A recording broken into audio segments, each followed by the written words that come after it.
Jadi dari 446 itu tidak semua parpol yang lolos sebagai peserta pemilu tahun 2024 untuk Kabupaten Trenggalek itu ada calonnya ya.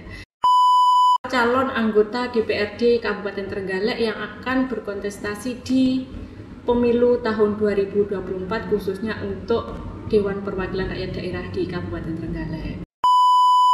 Di info pemilu ini kita juga bisa ya Ibu In untuk melihat atau meneliti profil masing-masing percalegnya.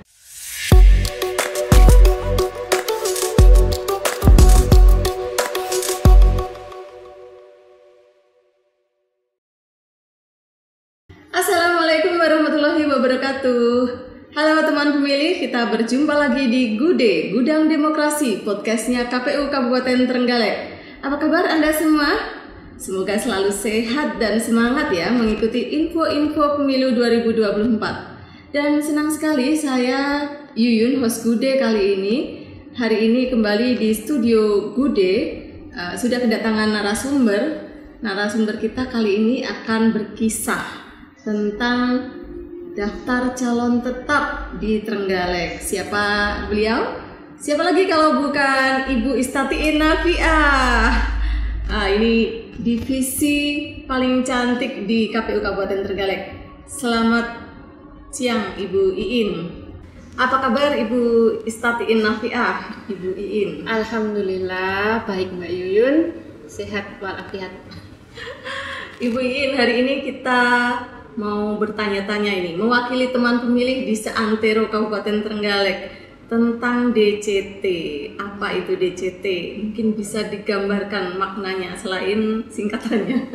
Oke, terima kasih hai sobat pemilih, khususnya di Kabupaten Trenggalek, bahwa hari ini untuk tahapan DCT ataupun daftar calon tetap itu sudah ditetapkan dan juga sudah diumumkan. Jadi untuk DCT itu sendiri adalah memuat bakal calon anggota DPRD Kabupaten Trenggalek yang akan berkontestasi di pemilu tahun 2024 khususnya untuk Dewan Perwakilan Rakyat Daerah di Kabupaten Trenggalek. Ya, jadi KPU Trenggalek hanya memproses calon-calon yang di Trenggalek ya Ibu. Ya, berikutnya mungkin teman pemilih perlu ketahui DCT ini telah ditetapkan baru tanggal berapa kemarin ya. Ibu? Jadi untuk tahapan DCT itu sudah kita tetapkan di tanggal 3 November 2023 beberapa hari yang lalu, dan hari berikutnya tanggal 4 November 2023 langsung kita umumkan baik di media sosial KPU, terus kemudian di media cetak harian dan juga media elektronik. Jadi warga masyarakat Kabupaten Trenggalek bisa melihat siapa kemudian calon-calon anggota legislatif tahun 2024 baik melalui medsos KPU ataupun di media cetak ataupun media elektronik. Nah, sebelum kita flashback ke belakang tentang DCT, kira-kira berapa sih jumlah total caleg yang akan berkontestasi di pemilu 2024 khusus untuk Trenggalek saja? Ya, secara total karena ini juga sudah mengalami proses yang sangat panjang. Jadi karena ini terkait dengan total saat ini sudah kita tetapkan itu ada 446 bakal calon. 446 itu terdiri dari 268 calon laki-laki dan 178 calon perempuan, yang mana secara keseluruhan itu untuk keterwakilan perempuannya 40%. Jadi 446 ini sudah ditetapkan KPU Kabupaten Trenggalek menjadi daftar calon tetap ataupun DCT. Luar biasa banyak juga ya pemilih perempuannya. Ini teman-teman pemilih yang perempuan ini pada sukacita ya. Berikutnya kalau boleh kita flashback ke tahapan-tahapan yang telah lalu sebelum DCT ini ditetapkan, tentunya prosesnya tadi disampaikan panjang sekali ya. Dari 446 caleg ini, apakah memang juga berasal dari 18 parpol yang ada di pemilu 2024, Ibu Iin? Oke. Jadi dari 446 itu tidak semua parpol yang lolos sebagai peserta pemilu tahun 2024 untuk Kabupaten Trenggalek itu ada calonnya ya. Jadi untuk Kabupaten Trenggalek itu ada 16 parpol yang ada calon legislatifnya. Jadi kalau secara nasional ada 18, di Kabupaten Trenggalek 16 minus 2 berarti yang tidak ada calon legislatif untuk Kabupaten Trenggalek. Jadi hanya 16 parpol saja. Berikutnya kalau boleh kita flashback, mungkin ini teman pemilih kita ada yang belum terinformasikan sebelumnya. Bagaimana sih sebenarnya alur pencalonan DPRD ini sebelum ditetapkan menjadi DCT? Oh iya, jadi prosesnya memang sangat panjang ya. Jadi kalau boleh kita hitung itu kurang lebih 7 bulan untuk proses pencalonan itu. Mulai dari bulan April itu pengumuman, karena sesuai dengan regulasi di PKPU 10 tahun 2023 pasal 5 bahwa untuk pengajuan daftar bakal calon itu paling lambat 9 bulan sebelum hari pemungutan suara. Jadi di bulan April, di akhir April itu kemarin sudah ada pengumuman untuk pengajuan pendaftaran bakal calon anggota DPRD. Selanjutnya 1 Mei sampai dengan 14 Mei itu adalah pengajuan bakal calon. Jadi sesuai dengan tahapan pengajuan untuk hari pertama dan sampai hari ke-13 itu pukul 8 sampai dengan pukul 16, di hari akhir itu mulai pukul 8 sampai 23.59. Namun sebelum tahapan pendaftaran ataupun pengumuman itu kita juga sudah melakukan rapat koordinasi dengan peserta pemilu, termasuk juga dengan stakeholder. Artinya dalam hal ini instansi-instansi yang terkait dengan pencalonan. Misalkan untuk beberapa dokumen persyaratan yang harus dipenuhi oleh bakal calon itu dari surat sehat, terus kemudian juga untuk surat sehat baik jasmani, rohani maupun bebas narkoba, terus kemudian juga dari cabang dinas pendidikan terkait dengan legalisir ijazah. Jadi sebelum masuk pada tahapan kita sudah melakukan rapat koordinasi dengan kawan-kawan parpol termasuk juga dengan stakeholder. Dengan tujuan apa? Agar terjalin komunikasi dan juga bisa tahu bagaimana mekanisme ketika mengurus dokumen A, terus bagaimana mengurus dokumen B, dan apabila terjadi kendala, misalkan ijazahnya hilang ataupun rusak, itu langsung dijawab oleh pakarnya dari cabang dinas pendidikan. Nah, dengan hal itu kita berharap kawan-kawan dari parpol untuk semua bakal calonnya itu bisa melengkapi dokumen 9 dokumen yang ditetapkan oleh KPU agar semuanya bisa memenuhi syarat. Namun pada akhirnya setelah pendaftaran pengajuan itu tidak serta-merta selesai sampai di situ. Masih ada verifikasi, terus bisa dilakukan perbaikan bagi dokumennya yang kemudian belum memenuhi syarat. Jadi setelah perbaikan itu nanti ada proses pencermatan rancangan DCS. Jadi sebelum KPU itu menetapkan DCS, itu kawan-kawan parpol melakukan pencermatan terlebih dahulu. Apakah benar calon ini yang akan ada di dapil 1 misalkan, apakah benar calon ini yang ada di nomor urut 1 ataupun selanjutnya. Jadi di tahapan ini juga masih bisa melakukan penggantian nomor urut, terus kalau mau pindah daerah pemilihan juga masih bisa, ataupun mengganti bakal calon untuk di pencermatan rancangan DCS. Setelah kemudian disampaikan kepada KPU, maka nanti KPU akan melakukan penyusunan untuk DCS itu sendiri.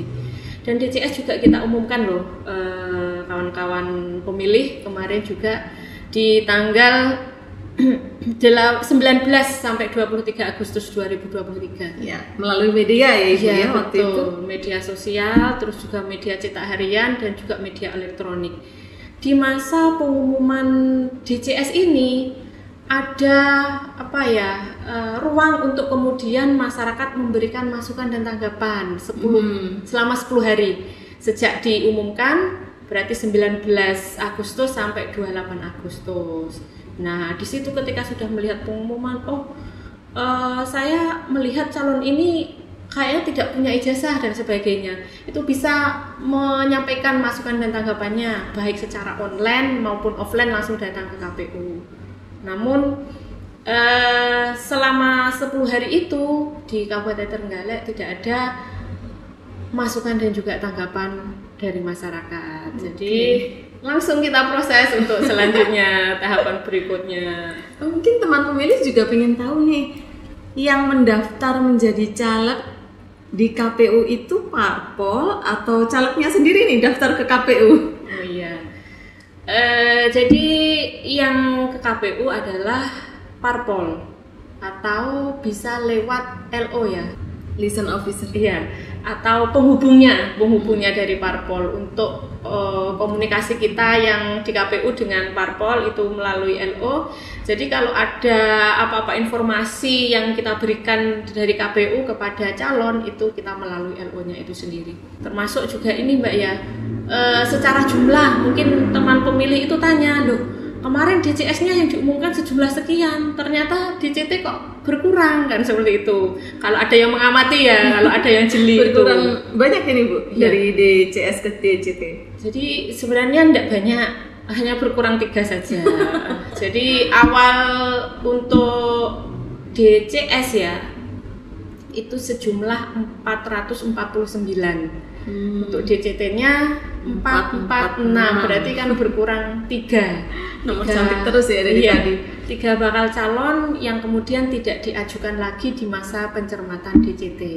Sebenarnya kalau awal pengajuan itu 670 ya. Sejumlah 18 parpol, jumlah bakal calon yang diajukan itu ada 670. Sempat banyak juga ya calonnya.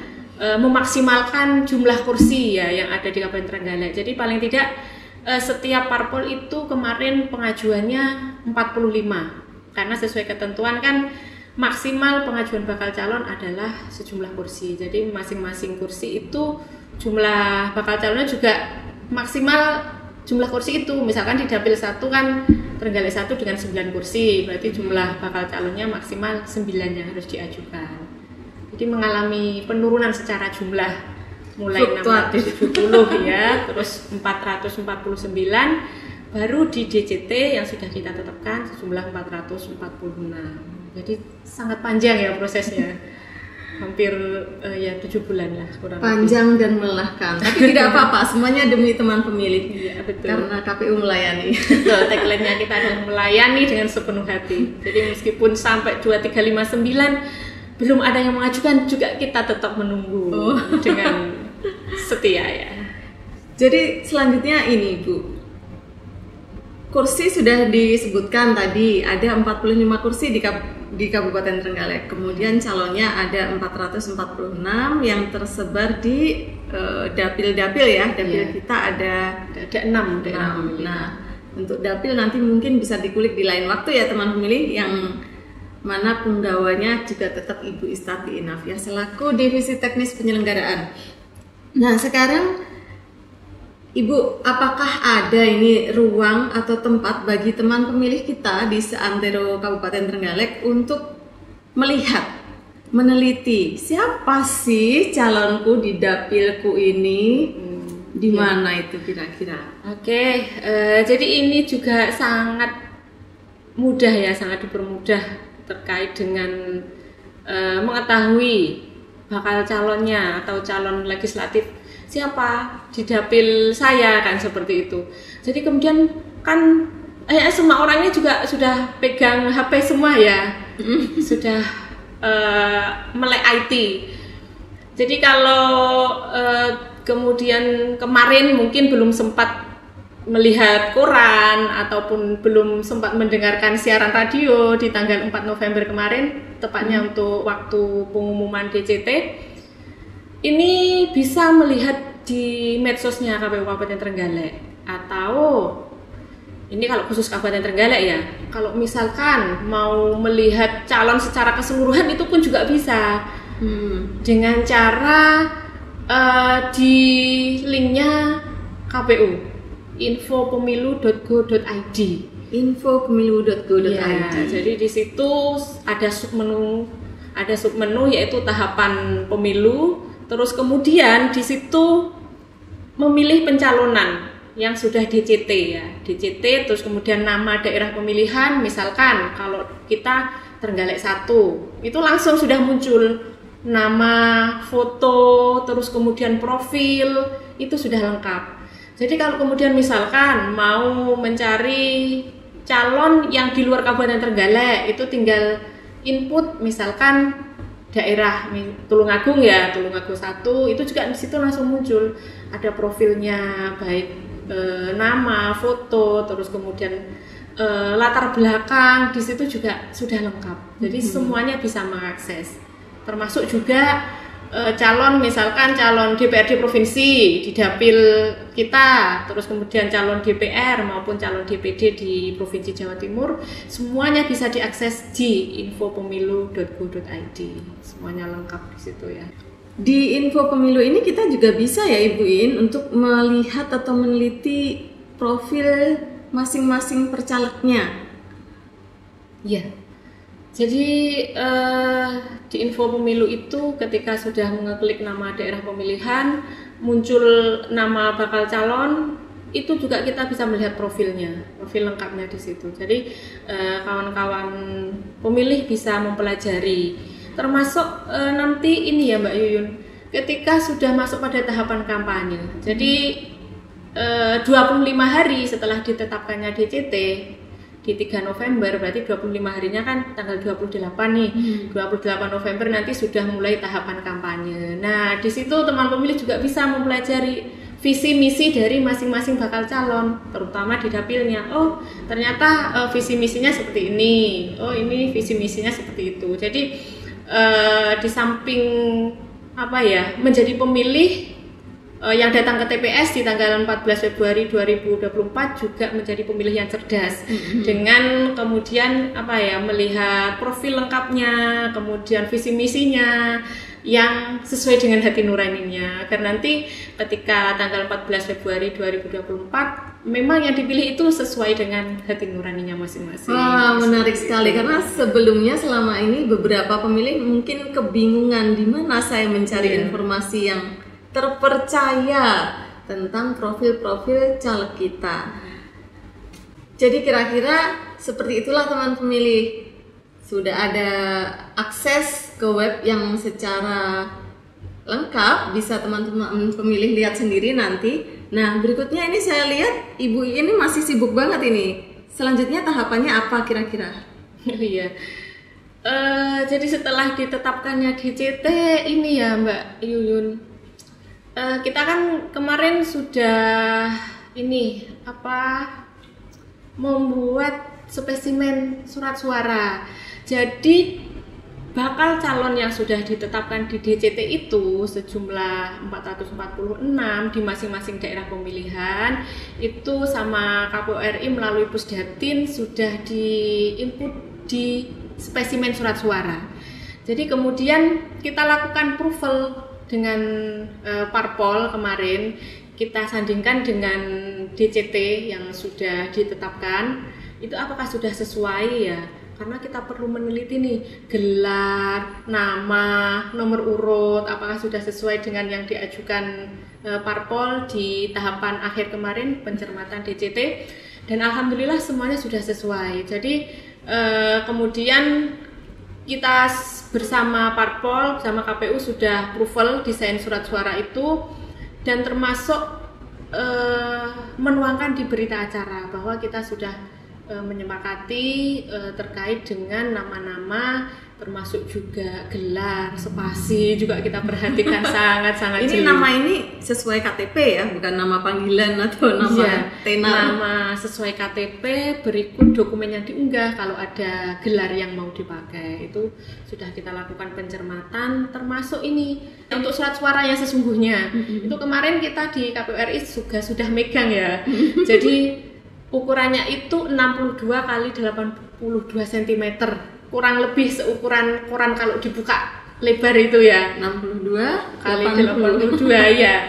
Jadi buat gambaran sobat pemilih, untuk surat suara di pemilu 2024 khususnya untuk bakal calon yang antara 7 sampai dengan 10 calon di setiap daerah pemilihan. Jadi ukurannya 62 kali 82 cm. Luar biasa. Ya.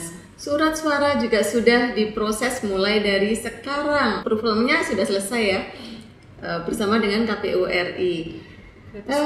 Tinggal masuk percetakan, ya. Ya, tinggal nunggu saja nanti ya. Jadi memang panjang sekali ya pencoblosannya, padahal masih tanggal 14 Februari mendatang ini. Ya, nah, tugas teman pemilih dalam waktu yang tersisa 4 bulan ke depan adalah mencermati orang-orang atau para calon legislatif kita di wilayah Trenggalek yang sudah diproses oleh Ibu Istatiin tadi. Baik teman pemilih, demikianlah obrolan kita hari ini tentang daftar calon tetap KPU Kabupaten Trenggalek. Selamat melihat-lihat, mengkulik para caleg kita ke depan, dan kita akan ketemu lagi Ibu Iin dalam tema-tema tahapan pemilu yang berikutnya. Oke, jangan lupa ya ikuti terus podcastnya KPU Kabupaten Trenggalek. Terima kasih sudah membersamai kita hari ini di podcast Gude, Gudangnya Demokrasi. Sampai jumpa.